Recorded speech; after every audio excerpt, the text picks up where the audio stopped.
Good morning, YouTube. So we missed my normal regimen of going to Dunkin' Donuts. We did go to Dunkin' Donuts, but I had to work today, and now I'm up at the shop at New England Muscle Cars, and we're getting some more stuff done. So since we have last, let me get my step over here. Since we've last looked at this truck, we've cleaned up the engine bay a little bit. I've rerouted wires for my main harnesses over here so this cover will fit. We've got one half of my vent tube set up on these Coyotes. Your passenger side vent tube can be the factory one that goes right behind your throttle body. Your driver's side one does this in the factory too. It goes to your intake tube, so we just have to make a custom one with a grommet to go into our intake tube once we start fabbing that up. The main power block, that is getting a box made, which is actually getting picked up right now, so we can get that in there mounted neatly, and then I can finish mounting this in. They hit all the wires on this side while I was out, and let's see what else we got. The washer box, or box, hey, it's kind of like a box, right? Washer bottles in there. The tan wire right there is for our brake pressure switch, which needs to get wired in. The green wire is for a washer pump that is on the bottom of that box. And let us see. We started getting in some of the vintage air stuff for the AC side. I believe everything is actually fully routed hose-wise. On these trucks, they mount the... oh, you can't even see, it's so dark. I'll go get a flashlight, do not worry. They mount the receiver dryer up inside there under the... can't remember where I put my flashlight. Under the fender well. Nice area, keeps it out of the way. What I do have to get, though, is a 4-blade trinary switch for that pressure transducer, so it not only controls our AC compressor, but also controls the fan based on AC pressure. So, where else? What else do we have done? Oh, as you can see, the bed is on. Big one. We just did that about an hour ago. Everything bolted right on, lines up perfectly. Raptor liner is done. Looks killer.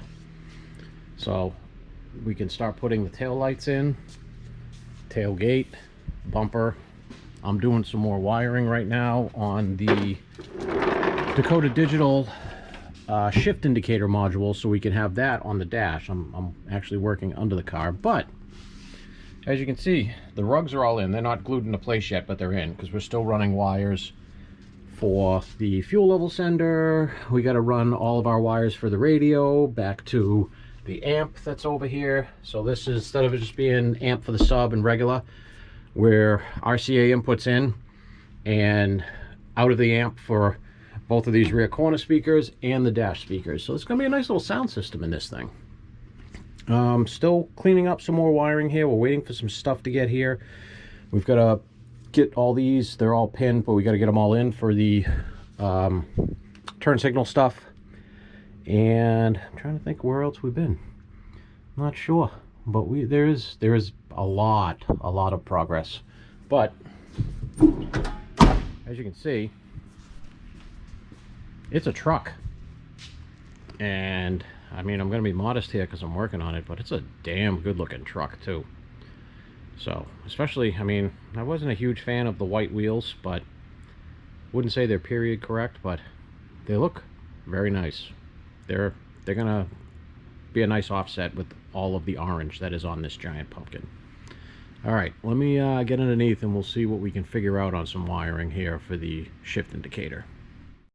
All right, so we're underneath here. E-brake cables are all run too, everything except the very front one.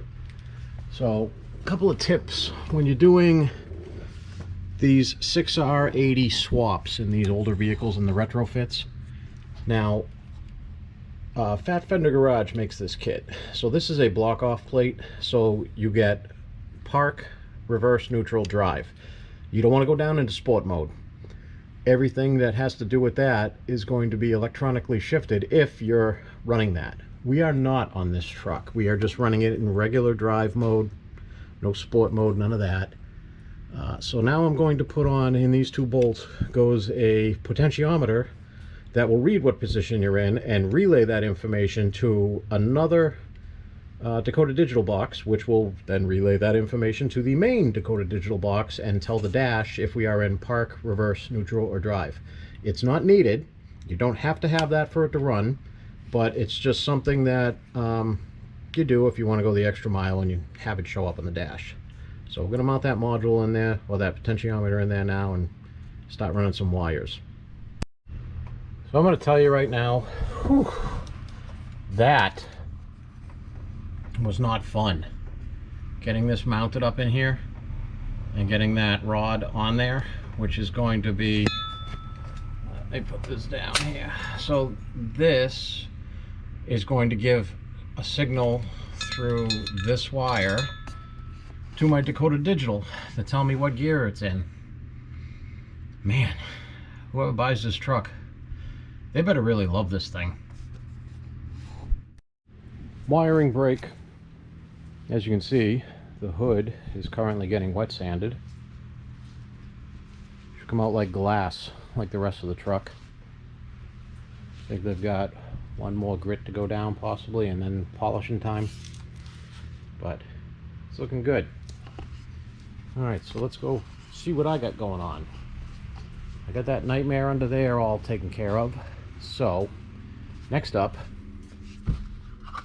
mounting my GS 300 module, which this is the module that will work with that potentiometer I just put on and transfer a signal in to my main Dakota Digital box, which is under here,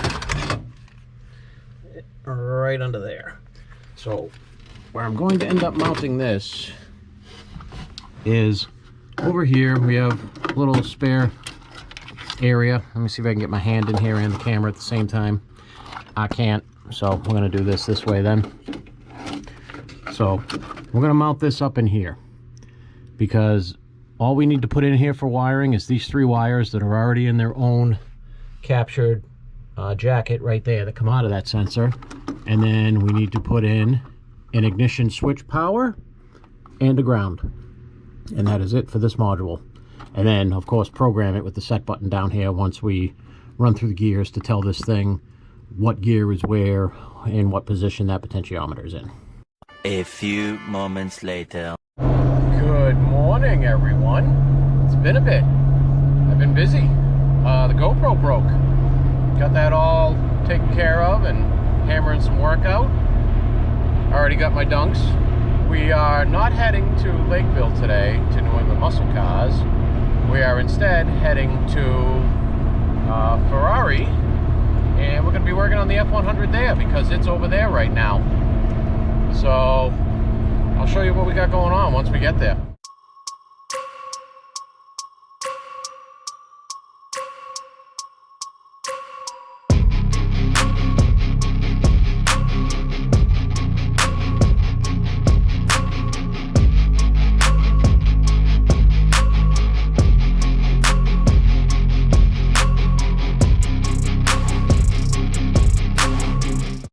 Alright, so where we are now.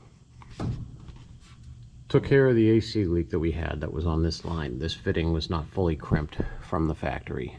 This is a pre-made one that came with the kit for Vintage Air. Moved to the interior, because today we have to get the interior in. Glove box is painted, sitting over there waiting. Ashtray is also over there. Cluster can go in. I just have to clean up all this wiring first. And I started playing around with the amp, figured out my channels, how I'm going to run that. So all that can go in. We got to run all the speaker wiring and amp wiring down here into here, and that's all getting mounted under the seat. That's the box right there. Nothing special, just nice sounds. And we're going to get started on that stuff today. And hopefully the truck gets photographed today, because it needs to be photographed today for Barrett Jackson. So that's where we're at. Slowly making progress. I'm eating my lunch, but everything but the ashtray is in right now because we forgot the mount back at the other shop. Glove box is all in and done. A bunch of the wiring is cleaned up. So we're working on getting the seat in right now. We're gonna get some hardware because, like I said, we're at Ferrari today, and you're not gonna find any standard hardware anywhere here. It's metric only. But we got the bed all on and evened because it needed to be adjusted up and down with some shims. Power steering system is filled and bled.